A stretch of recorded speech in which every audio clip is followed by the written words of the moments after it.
I have used poetry in my teaching as a healing device. The longest place I ever worked was the county jail, and on the maximum security floor with men, where I taught these guys how to write villanelles and sestinas and sonnets, and it was crazy because it just seemed wild. And they had so much time that they loved these puzzles. That's what the formal poetry was. It was puzzles.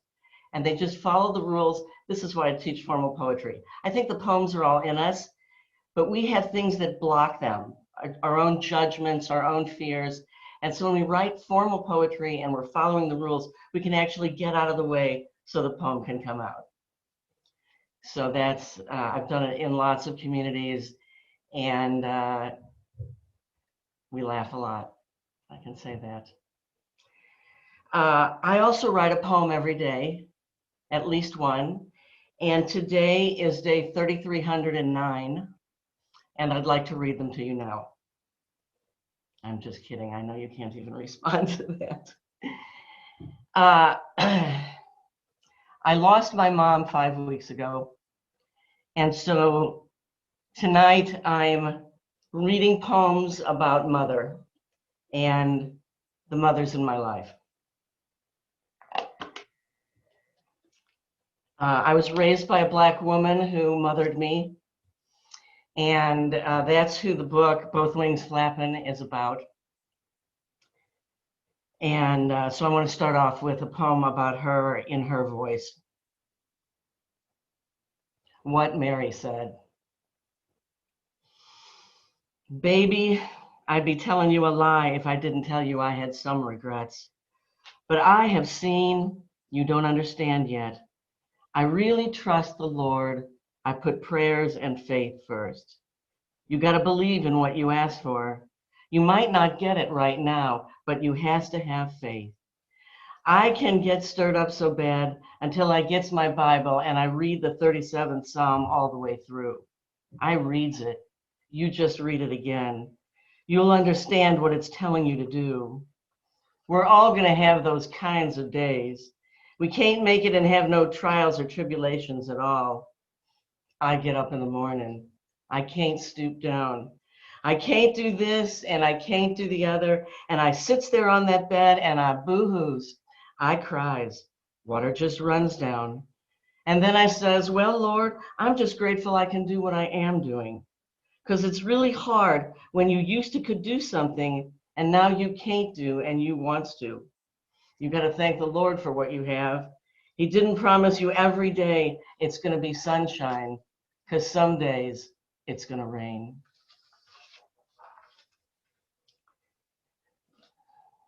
Thank you, thank you. That's right, to look up. This next poem is a terzarima. And I love the terzarima because it's a form of poem that can be expanded to be as long as you want or shrunk down. It's the accordion style. I like that. So this one is called Skating on Thin Ice. The terzarima is a poem that has rhymes. I'll just give you little information about them. Okay, Skating on Thin Ice. Listen, I am skating on thin ice, balancing on the razor's edge. These skates I wear, some rare torture device. Tighten up the skates is what you said. Then I could skate flawlessly like you, even backwards. I moved on the ice with feet of lead, terrified of falling. My repeated view was the sky on my back, smack. Up above, the sky was icy blue, while my self-esteem was under attack. I can't sing, I can't dance, we're nothing alike. As bam, I hit the ice on my back. Eventually the trees clear in my sight, and curling from the side, the smell of smoke rising from the large communal fire.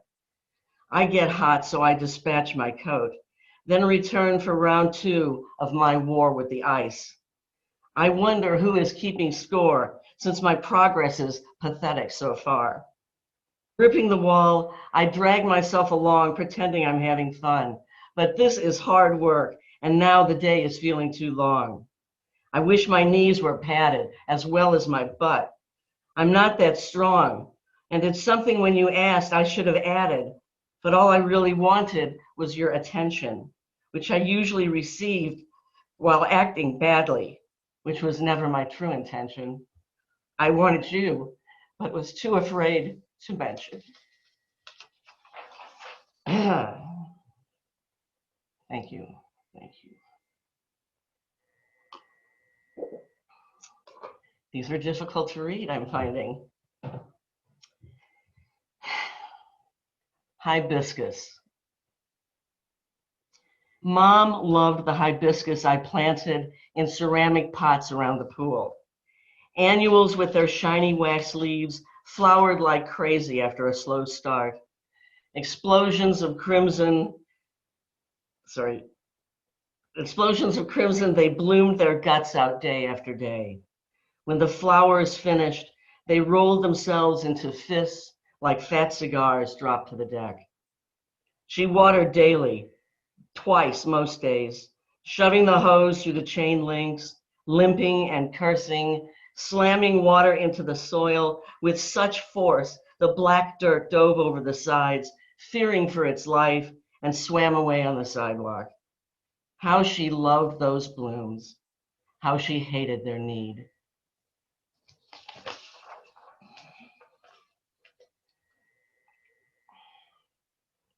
Crimson.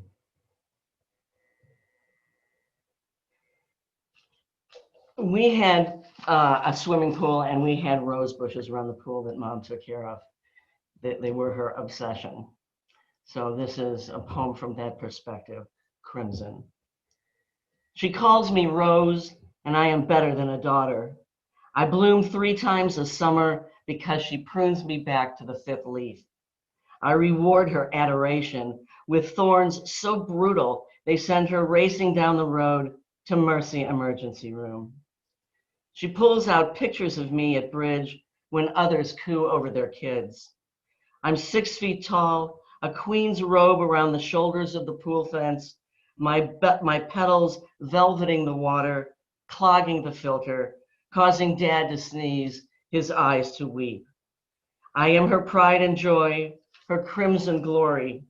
Once I pushed her too far, infected her hand good. She showered me with poison, but like a child out of spite, I survived.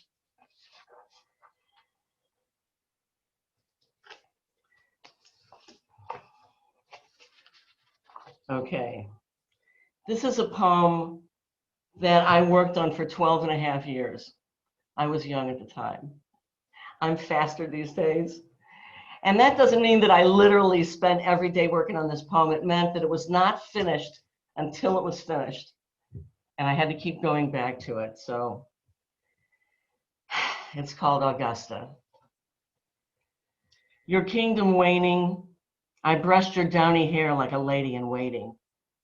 I don't remember your voice or if we spoke at all when I rummaged through your drawers past the strands of emeralds and pearls.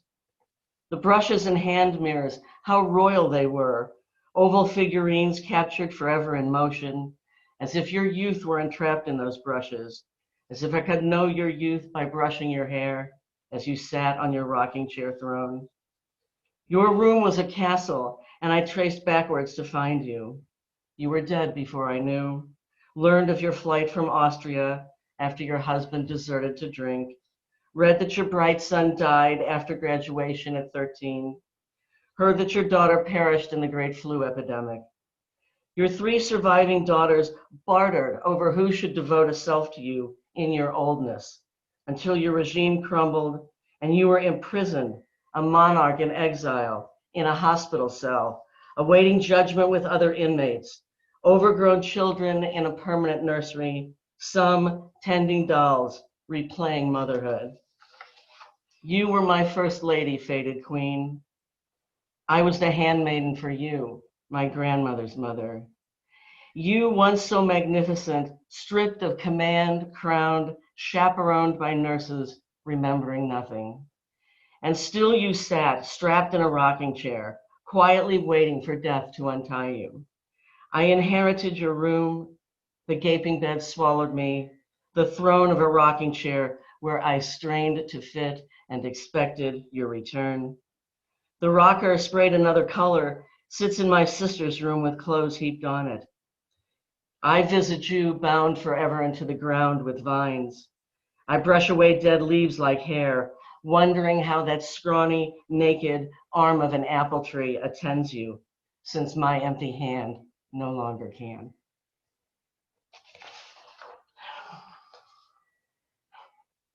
Thank you, thank you. The reason I read that is because my mother also had dementia. And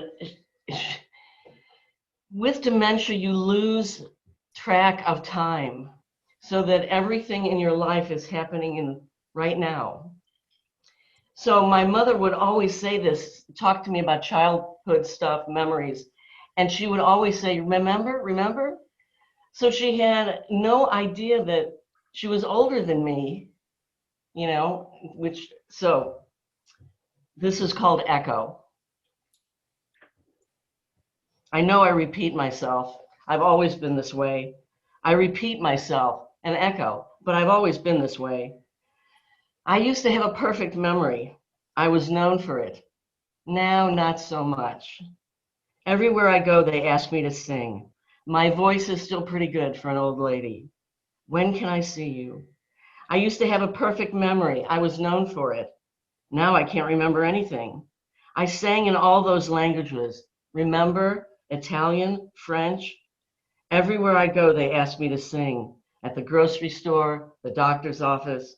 People call me on the phone just to sing to them. Have I told you that? When can I see you? Remember when I sang at the White House for 2 presidents? I can't remember whom. I was itty bitty, remember? I sang in all those languages, German, Spanish. When can I see you? My voice is still pretty good for an old lady. All those languages I sang in, Italian, German. Remember? I was known for it. I've always been this way. When can I see you? Now everywhere I go, they ask me to sing. I was known for it. My perfect memory, my perfect pitch. I know I repeat myself. You can just tell me to shut up. I used to have a perfect memory. All those languages, Spanish, Italian. My voice is still good for an old lady. When can I see you? My voice is still good for an old lady. Have I told you that? I know I repeat myself. You can just tell me to shut up. I love that poem. Thank you, thank you. Thanks. You know, that poem is about a very uncomfortable subject, having a loved one lose their sense of reality like that, but you do it so beautifully. Well, thank you. That is how I process stuff, is through writing poetry. Okay, hold on. I gotta change this order a little bit. Okay, I have to tell you a little story about my mother. My mother and father were going to an Orthodox temple. I don't know why.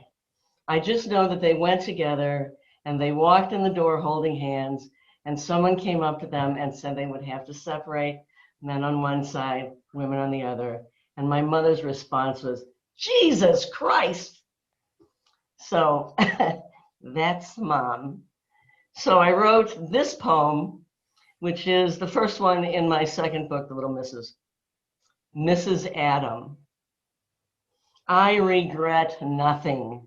The garden beautiful, but the sameness day after day. I needed no coercion. Tim Shell, the choice, my idea to eat the apple, to open the universe in my head. Look at a heart monitor, a flat line, bad news. I prefer wavy. Then, was this the genesis of fairness? The serpent slithers on his stomach. Man toils in the field. Picture this. I hold a Cheerio in my right hand. Well, thumb and forefinger. While in my left, actually tucked somewhat awkwardly under my arm, is a watermelon. I'm supposed to pass this fruit through that hole for taking a bite from an apple. Jesus Christ, you call that justice?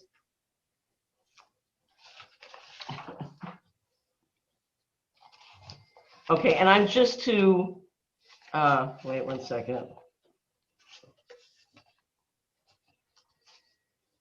How am I doing on time? More. You're good. Okay, I'll do a couple light things, just Oh, really? for, What? for Just all for our fun? sakes. Oh, okay. All right. All right. One of the first mothers before my grandmother or great-grandmother or own mother was, of course, Mrs. Noah from the Ark. And she was the mother of them all in that sense. And so this is Mrs. Noah 327. This particular poem is a sestina, which is a long, complicated form that I love to play with. Mrs. Noah 327. With no preparation, no college course under my belt, survival was foreign to me. All I know the day to day, spray the rag, wipe the dust, vacuum, wear the costume of housewife, mother of 3 rowdy, untrained hooligans, trying to knit our family into a whole unit connected. I could tell the whole story now, how easy 30 years passed like water coursing down a steep hill. Now is it too late to retrain myself? Too late not by age, rather the circumstances before me now? I'm not sure where to begin. Be careful for what you pray for. My rebirth starts here with ducks, osprey, hawks, weasels, gazelles, griffin, harpies, the whole world of beasts that burrow, fly, wear wild costumes of color, fabric, smooth and coarse. I can never return to my life before. I give myself over to the rain. I'd always let my husband hold the reins, trusting him to steer us safe from the prey of need, worry, despair. We were 2, then 4, now 5, and with my son's wives 8, a whole lot of grown people. There's tension, of course. Some days those humans touch my last nerve, wear me out, as if I hadn't enough on my mind. Where do they disappear when I need them? I crane my head around corners and over shoulders. What's my recourse? Go it alone, as always, and continue to pray for strength. There's been a hole in myself for a long time. Not sure what for. I lost myself in routine. Before I knew it, found my spirit wearing out. I was fragmented, not whole. Now I swear Noah's power reign is ended once and for all. I pray no more wasted discourse. I move forward in the rain. I swear I'm new baptized, sprayed by holy water from this rough course. Thank you. Thank you. Okay.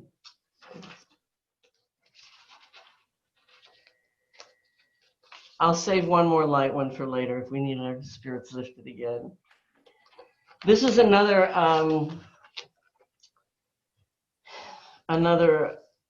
sestina called Lady Dainty.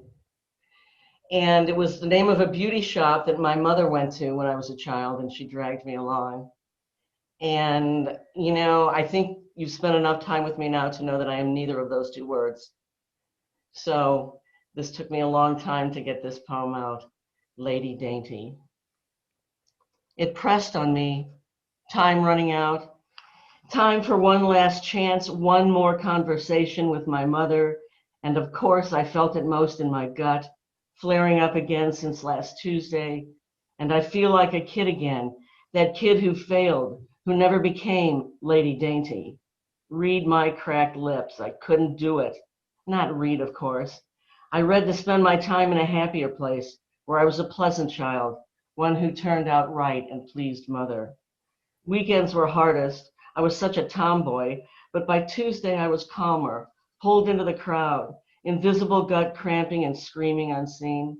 Shut up, gut, I say with Librax and Paregoric. I read to escape, go deep underground, past Tuesday, holding my breath till the return of summertime when the living was never easy. I tagged after mother to Lady Dainty to get her hair done. A child, I ran errands, bought Cokes from Ellen Lee, a child in waiting. I was skinny, drank soda which rotted my tender gut. All I wanted to do was please my mother, but I was not that kid. I continue to read, looking for myself in pages in a book. Time is not enough to heal the 1,000 Tuesdays. I climbed trees knowing I was no Sunday or Monday, maybe Tuesday, but more likely Thursday, red and green fairy child. It took years for that to sink in. So much time and all the Fridays and Saturdays straight to my gut, the place where I'm holding it in, so I read. How do I build the person house with no foundation for mother? How do I learn to be my own mother? Every day fine, no slump or slouch on Tuesday, no statistic that ends up in a book I read. Behind my eyes, I will always be a child, but I need to learn to mother my gut and be fine fall, winter, spring, or summertime. Chiseled in time, the mother-child enigma haunts me most on Tuesdays. Here in my gut. Read me right, please, next time. Thank you, and if I have time, I'll do just 2 more. Is that right, Aaron? Sounds good.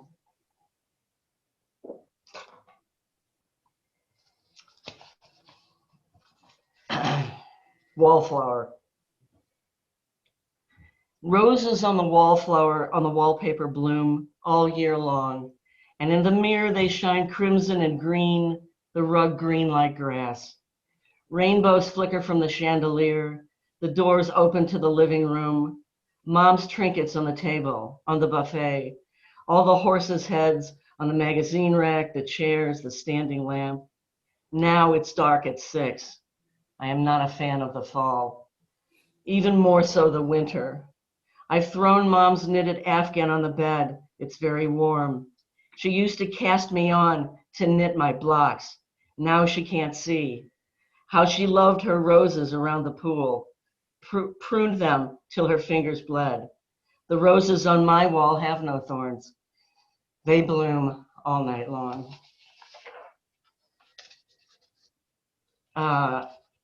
And I think,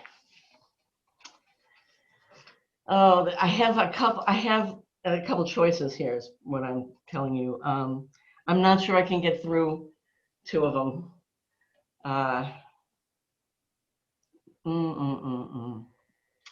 I'll try it.